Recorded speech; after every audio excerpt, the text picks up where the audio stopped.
Hey, Bark Lord, going to work, and I would have loved to have gone to college. I think that hopefully at some point in time in my future, I'll have enough money and time to do so. There is no way I'm going to go to college if I have to pay loans off loans for the rest of my life. Um, I feel I got involved in a 30-year loan for a house once, and I feel grateful to have been freed of that. Um, and I think that I mean, if I went to college, like, there's no way I'd want all that time and money and effort to go to somebody else's business. Like the whole idea of getting, like, say, a business degree or unless I was planning on opening my own business, getting all the learning necessary to be an architect or something like that would be because I planned on having Earl's architecture firm. Um, Actually, at one point in time, I can remember twice having computer classes offered to me, um, and my refusing. Um, and they're like, it'll be free. Like, it won't be paid. Like, they won't pay me to take classes, but they will pay for those classes. And I'm like, forget about it. Hey, what kind of madness is that? I'm going to turn you into a better tool, and I will pay the people who do it to you. Um, but I won't pay you. And when I pointed that out to them, I'm like, hey, well, that's real nice that you will pay for the class. How about paying for my time as well? And they're like, absolutely not. And I'm like, well, then forget about it. And they're like, well, it'll be in your best interest. You'll have this training and you could apply it anywhere. Um, Almost suggesting, like, the second we're done with you, you could take your skills out onto the market. Like, it makes me more hireable, which also seemed illogical. Like we're going to give you skills that after we fire you or you quit, we'll apply somewhere else. And I'm like, well, these are computer skills. I'm like, and I've only been working here a short period of time, and you've already replaced your computers twice. And I know every time I hear someone talking about what programs they're working with, the name changes. So basically, I'll go learn something that's probably only going to be valid for like maybe a year at best. But yeah, it was ridiculous. I'm not going to go take classes so I could be a better monkey. Though I love the idea of having a college education. I think that would be fantastic. I'd want to learn all sorts of things, just for the love of learning and how much more. I was going to say awareness, but I suppose it would be like different tools to use on everyday life. Because it's like quite often, like, I'll learn something that seems. You'll learn something about, like, geology, and, like, suddenly, like, you start thinking about human relations that way, or just applying it in just a surprising way. So I think that, like, the more I've got tucked into my noggin, the more exciting life's going to be, just because I'll be able to process it so many different ways. So I mean. One of my friends is deeply into music, and life is full of music for him now. From birds to engines to vacuum cleaners, and I love that idea.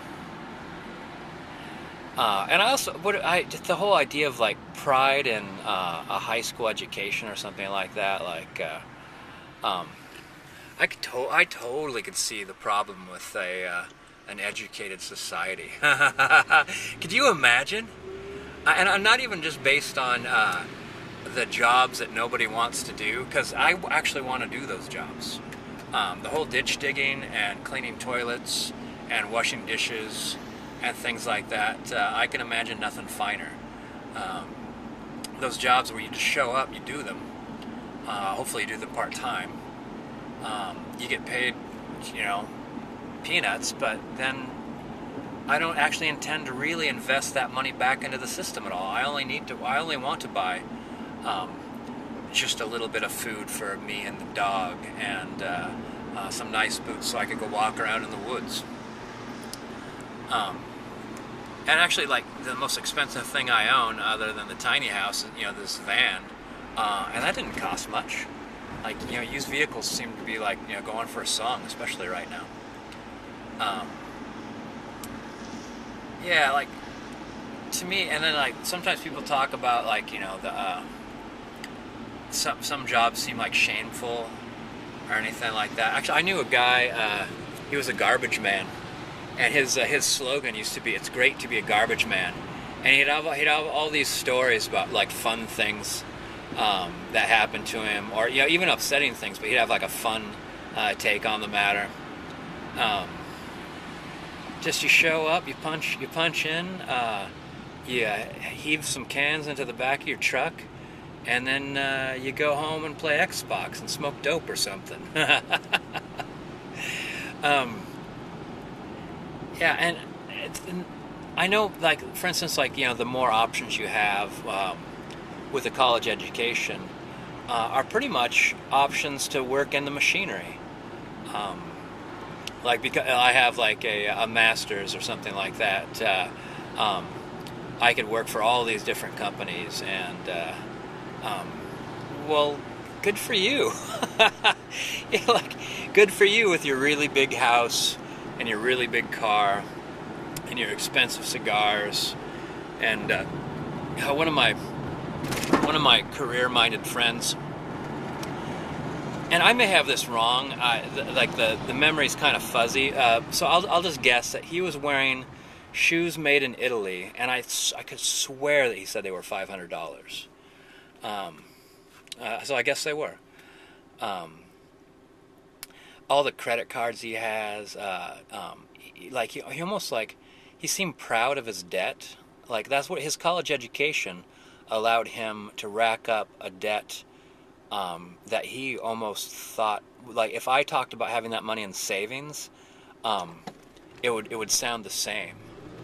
I'd be like, I have $600,000 in savings. I feel like anything might be possible. I could throw a backpack on my back, buy a couple pairs of good boots, and get to walking and see as much as the world, like Kane and Kung Fu. He was like that with his debt. And I remember at one point in time, for the company he was working, he made a decision that cost his company $1 million. And he almost seemed proud of that. I think it was the idea that he was so important and so well educated that his mistakes might cost $1 million based on his say-so. It's astounding. So, the whole idea of, like, a college education, let's say it makes you better or something like that. It reminds me of that saying where if a mule goes a traveling, he'll not come back a horse. I love that. Oh man.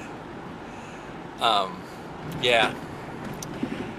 I mean, and also like trying to follow things that politicians say and how people react to it and whatnot. Like, oh my gosh, what a headache-inducing endeavor.